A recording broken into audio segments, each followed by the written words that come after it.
গুণ হলো বেগুনা। কাজেই নবীগণের জীবনের কোন ঘটনাকে কেউ যদি ভুল ব্যাখ্যা করে, তাহলে ভুল ব্যাখ্যার মাধ্যমে কোন নবীকে গুনাহগার সাজাতে পারে। শুদ্ধ ব্যাখ্যার মাধ্যমে কোন নবীর জীবনের কোন ঘটনার দ্বারা গুনাহগার সাব্যস্ত হন না। আমার কথা বুঝে থাকতে বলুন, কোন কোন নবীর জীবনের কোন কোন ঘটনাকে শুদ্ধ ব্যাখ্যা করলে গুনাহগার সাব্যস্ত হন না ভুল ব্যাখ্যা করলে? ভুল ব্যাখ্যা। মুসলমান সমাজে দেখা যায় প্রায় এমন কিছু লোক বা এমন কিছু দল পাওয়া যায় যারা বিভিন্ন নবীর জীবনের বিভিন্ন ঘটনাকে ভুল ব্যাখ্যা করে নবীকে গুনাহগার সাব্যস্ত করে। যে সমস্ত নবীকে এরা গুনাহগার সাব্যস্ত করে, এদের মধ্যে প্রথম নম্বরে রয়েছেন হযরত আদম আলাইহিস সালাম। যে সমস্ত নবীগণকে ভ্রান্ত ব্যাখ্যাকারীরা গুনাহগার সাব্যস্ত করে, তাদের মধ্যে প্রথম নম্বরে রয়েছেন কোন নবী? হযরত আদম আলাইহিস সালাম। আদম নবীর জীবনের কোন ঘটনাকে ভুল ব্যাখ্যা করে তারা গুনাহগার সাব্যস্ত করে? ঘটনা হলো জান্নাতে নিষিদ্ধ গাছের ফল খাওয়ার ঘটনা।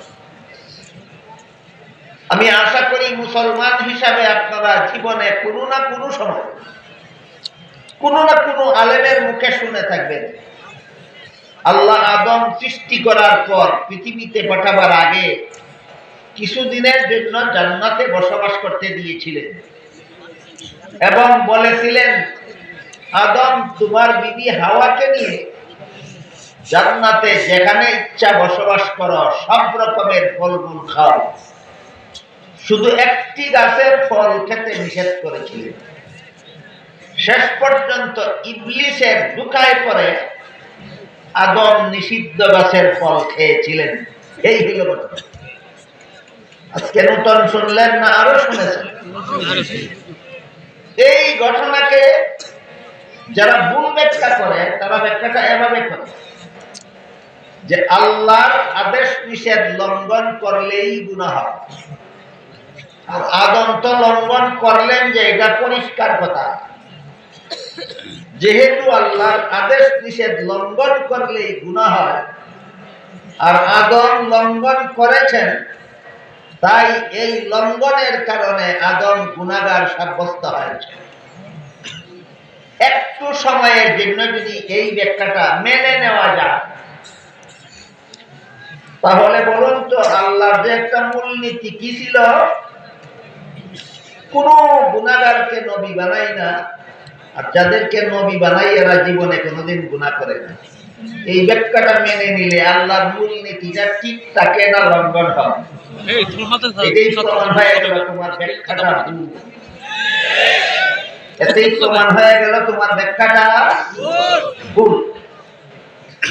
এই ভুল ব্যাখ্যা মুসলমান সমাজে মুসলমান থেকে উৎপত্তি হয়, বরং এই ভুল ব্যাখ্যার মাধ্যমে যারা আদম নবী সহ বিভিন্ন নবীকে গুনাহগার সাব্যস্ত করে, এরা এদের এই ভুল ব্যাখ্যাটা খ্রিস্টানদের কাছ থেকে আমদানি করেছে। নবীগণকে গুনাহগার সাব্যস্ত করার মতো অপব্যাখ্যা মুসলমান সমাজ থেকে উদ্ভূত নয়। নবীগণকে গুনাহগার সাজাবার মতো অপব্যাখ্যা খ্রিস্টান সমাজ থেকে আমদানিকৃত। তাই খ্রিস্টানদের সমাজ কিভাবে নবীগণকে গুনাহগার সাব্যস্ত করে তার সামান্য একটু আলোচনা শুনুন, তারপরে আপনারা শুদ্ধ ব্যাখ্যা কোনটা, যেই ব্যাখ্যা মতো আল্লাহর মূলনীতি লঙ্ঘন হয়ে যায়, সেটা শুনবেন ইনশাআল্লাহ। বাংলাদেশের স্বাধীনতার সূচনা লগ্ন থেকে একদল খ্রিস্টানেরা এই বাংলাদেশে খ্রিস্ট ধর্ম প্রচারের কাজে নিয়োজিত রয়েছে। এদের সংগঠনটার নাম হলো খ্রিস্টান মিশনারি বাংলাদেশ। খ্রিস্টান মিশনারি বাংলাদেশের পক্ষ থেকে বাংলাদেশের মুসলমানদের মধ্যে খ্রিস্ট ধর্ম প্রচারণার জন্য যত বই পুস্তক পুস্তিকা তারা প্রকাশ করেছে, এর মধ্যে তাদের প্রকাশিত একটা বইয়ের নাম আছে কোরআনের আলোকে বেহেশতে যাওয়ার পথ। নামটাই এমন শব্দ চয়নের দ্বারা তারা রেখেছে, এই শব্দগুলি দেখলে একজন সাধারণ মুসলমান কল্পনাও করতে পারবে না যে এটা কোনো খ্রিস্টানের লেখা বই। কারণ কোরআনের আলোকে কি হয়, খ্রিস্টানে বুঝবে কি, মুসলমান আলেম ছাড়া। বেহেশতে যাওয়ার পথ, মুসলমান আলেম ছাড়া খ্রিস্টানে কি জানবে? এই জন্য এমন শব্দের দ্বারা তারা বইয়ের নাম লিখেছে, নামটা দেখলে যেন কোনো সাধারণ মুসলমান কল্পনাও করতে না পারে যে এটা খ্রিস্টানদের লেখা বই। আসলে এটা খ্রিস্টানদের লেখা বই। এবার বলুন তো, কোরআনের আলোকে বেহেশতে যাওয়ার পথ বইটা কোন মুসলমান আলেমের লেখা না খ্রিস্টানদের লেখা? খ্রিস্টানদের লেখা। এই বইয়ে তারা লিখেছে প্রথম মানুষ আদম, প্রথম পাপিষ্ঠ। আপনারা বলুন, আদম শুধু প্রথম মানুষ না প্রথম নবীও? প্রথম নবী আদম, প্রথম মানুষ আদম, প্রথম পাপিষ্ঠ। কি ছিল আদমের পাপ? তারা লিখেছে আদমের পাপ ছিল জান্নাতে নিষিদ্ধ গাছের ফল খাওয়া। জান্নাতে নিষিদ্ধ গাছের ফল খেয়ে প্রথম নবী আদম প্রথম পাপিষ্ঠ হয়েছেন। তারপরে এই পাপিষ্ঠ আদমের বংশে যত নবী জন্মগ্রহণ করেছে সমস্ত নবী জন্মগত পাপিষ্ঠ। অন্যান্য নবীর কি পাপ? পাপিষ্ঠ আদমের বংশে জন্ম হওয়াটাই অন্য নবীর পাপ। পাপিষ্ঠ আদমের বংশে জন্ম হওয়াটাই অন্য নবীর পাপ। আমরা লিখেছি না খ্রিস্টানেরা লিখেছে? খ্রিস্টানেরা লিখেছে। প্রথম নম্বর কথা লিখেছে প্রথম নবী আদম প্রথম পাপিষ্ঠ। 2 নম্বর কথা লিখেছে পাপিষ্ঠ আদমের বংশে জন্মগ্রহণকারী সমস্ত নবী জন্মগত পাপিষ্ঠ। অন্যান্য নবীর পাপ ছিল পাপিষ্ঠ আদমের বংশে জন্ম হওয়াটাই তাদের পাপ।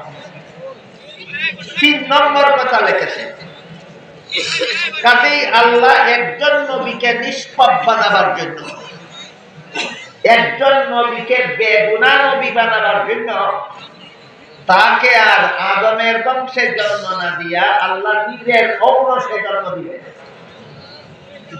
তিনি হলেন হযরত ঈসা আলাইহিস সালাম। ঈসা আলাইহিস সালাম নিষ্পাপ নবী, বেগুনাহ নবী। কিভাবে বেগুনাহ হলেন? পাপিষ্ঠ আদমের বংশে জন্ম না হয়ে আল্লাহর ঘরে জন্ম হওয়ার কারণে তিনি বেগুনাহ নবী। আর বাকি সমস্ত নবীগণ পাপিষ্ঠ আদমের বংশে জন্ম হওয়ার কারণে তারা জন্মগত পাপিষ্ঠ। আর আদম নিষিদ্ধ গাছের ফল খাওয়ার কারণে জান্নাতে আদম পাপিষ্ঠ। খ্রিস্টানদের লিখিত বইয়ের মর্মটা বুঝে থাকলে এবার বলুন, কোন কোন নবীর জীবনের কোন কোন ঘটনাকে অপব্যাখ্যার মাধ্যমে সেই নবীকে গুনাহগার সাব্যস্ত করার মতবাদ ইসলামী মতবাদ না খ্রিস্টানি মতবাদ? এটা ইসলামী মতবাদ নয়, এটা হলো খ্রিস্টানি মতবাদ। আমাদের বর্তমান সমাজে মুসলমানদের মধ্যে বিভিন্ন নবীর জীবনের ঘটনাকে অপব্যাখ্যার মাধ্যমে গুনাহগার সাব্যস্ত করার মতো খ্রিস্টানি মতবাদ দীর্ঘদিন যাবৎ চলে এসেছিল। ইদানিং কালে বিগত 15-20 বছর যাবৎ আরেকজন নূতন এইরকম খ্রিস্টানি মতবাদ মুসলমান সমাজে চালু করার জন্য আবির্ভূত হয়েছে। তিনি হলেন স্বঘোষিত আমির সাহেব। নির্বাচিত আমির না স্বঘোষিত? নিজেকে নিজে আমির বলে ঘোষণা করাটাই ইসলামে হারাম। নিজেকে নিজে আমির ঘোষণা করাটাই ইসলামে হারাম। হারাম পদ্ধতিতে সে নিজেকে নিজে আমির বলে ঘোষণা দিয়ে যারা তাকে অন্ধভাবে মেনে নিয়েছে তাদেরকে সাদপন্থীয় বলা হয়, এটা আত্মীয় বলা হয়, সাদিয়ানীয় বলা হয়। কেউ কয় সাদপন্থী, কেউ কয় একাকি, কেউ কয় সাদিয়ানী। গোলাম আহমদ কাদিয়ানীরে যারা নবী মানে তারা কয় কাদিয়ানী, আর সাদ রে যারা আমির মানে তারা কয় সাদিয়ানী। এই সাদ সাহেব তার বিভিন্ন বক্তৃতায় বলেছেন হযরত জাকারিয়া আলাইহিস সালাম শাস্তিযোগ্য অপরাধ করেছিলেন আল্লাহর দরবারে। হযরত ইউসুফ আলাইহিস সালাম আল্লাহর দরবারে শাস্তিযোগ্য অপরাধ করেছিলেন। হযরত মুসা আলাইহিস সালাম আল্লাহর দরবারে শাস্তিযোগ্য অপরাধ করেছিলেন। এমনকি মুহাম্মদুর রাসূলুল্লাহ সাল্লাল্লাহু আলাইহি ওয়াসাল্লাম আল্লাহর দরবারে শাস্তিযোগ্য অপরাধ করেছিলেন। বাংলা ভাষায় যেই অপরাধকে শাস্তিযোগ্য অপরাধ বলা হয়, ফার্সি ভাষায় এইটাকে গুনাহ বলা হয়, আরবি ভাষায় এইটাকে জুরুম বলা হয়। আরবিতে বলে জুরুম, ফার্সিতে বলে গুনাহ, বাংলায় বলে শাস্তিযোগ্য অপরাধ। সারমর্ম হল সাদ সাহেব, স্বঘোষিত আমির সাদ সাহেব বিভিন্ন নবীর নাম ধরে ধরে বিভিন্ন বক্তৃতায় এদেরকে পাপিষ্ঠ বা গুনাহগার বলে ঘোষণা করেছে। এর দ্বারা পরিষ্কার হয়ে গেল বর্তমান দুনিয়ার তবলিগী ভাইদের কাছে সাদ সাহেব খ্রিস্টানি মতবাদ চালু করার এজেন্ডা নিয়ে কাজ করে যাচ্ছেন। যারাই তাদের এই খ্রিস্টানি মতবাদ মেনে নেবে না, তাদের উপর তারা হামলা করতে দ্বিধাবোধ করে না, দহন করতে দ্বিধাবোধ করে না, খুন করতে দ্বিধাবোধ করে না। আমি আপনাদের কাছে জিজ্ঞাসা করতে চাই, নবীকে গুনাহগার না মানলে আপনাকে যদি খুন করে ফেলে, তাহলে প্রাণ বাঁচানোর জন্য নবীকে গুনাহগার মেনে নেবেন? নবীকে বেগুনাহ মানার জন্য প্রাণ দিয়ে শহীদ হতে রাজি থাকবেন? এই পর্যন্ত তারা 5 জনকে শহীদ করেছে। টঙ্গীর ময়দানে 6 বছর আগে একজনকে শহীদ করেছে, গত পরশু 4 জনকে শহীদ করেছে।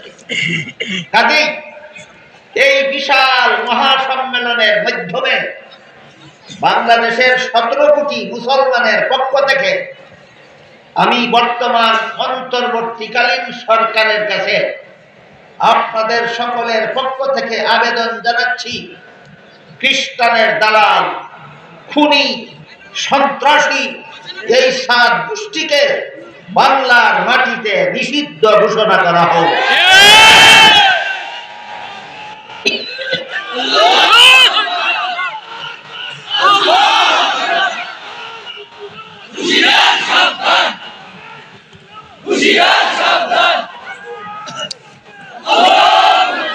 এবার আমরা বোঝার চেষ্টা করব জান্নাতে আদমের নিষিদ্ধ গাছের ফল খাওয়ার সহি ব্যাখ্যাটা। ভুল ব্যাখ্যা যারা করে তারা নিজেদের মস্তিষ্ক প্রসূত ব্যাখ্যা